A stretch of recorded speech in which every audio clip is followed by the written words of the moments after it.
میری گردن پکڑ لینا اگر یہ وظیفہ اثر نہ دکھائے، پڑھتے ہی کام ہوگا، مختصر، مجرب اور طاقتور وظیفہ ہے۔ جی ہاں، بالکل آپ کے کانوں نے صحیح سنا، اور میں اتنا دعوے سے کیوں کہہ رہا ہوں، یہ کوئی میرے الفاظ نہیں ہے، یہ کسی انسان کا بنایا ہوا فارمولہ نہیں ہے، یہ تو کلام الہی ہے، اللہ کا سچا قرآنی وظیفہ ہے، اور اللہ کا کلام کبھی ناکام ہو نہیں۔ تو چلیے وظیفے کی طرف۔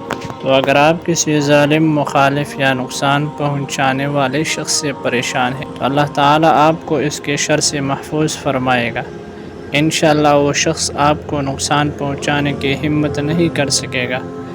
اسی طرح اگر آپ کے کسی عزیز، دوست، بھائی، بہن یا والدین سے تعلقات خراب ہو گئے ہو، غلط فہمیاں پیدا ہو گئی ہو یا بات چیت بند ہو گئی ہو، تو اس عمل کی برکت سے دلوں میں نرمی اور محبت پیدا ہوگی اور تعلقات بہتر ہونے کی امید ہے۔ اس طرح اگر آپ کی کوئی حاجت ہو، آپ کی کوئی مشکل ہو، تو یہ وظیفہ آپ نے بالکل نہیں چھوڑنا۔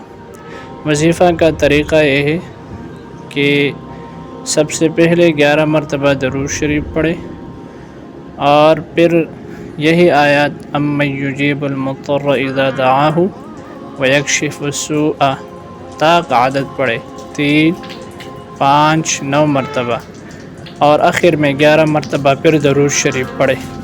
30 دن تک یہ عمل پابندی کے ساتھ جاری رہے۔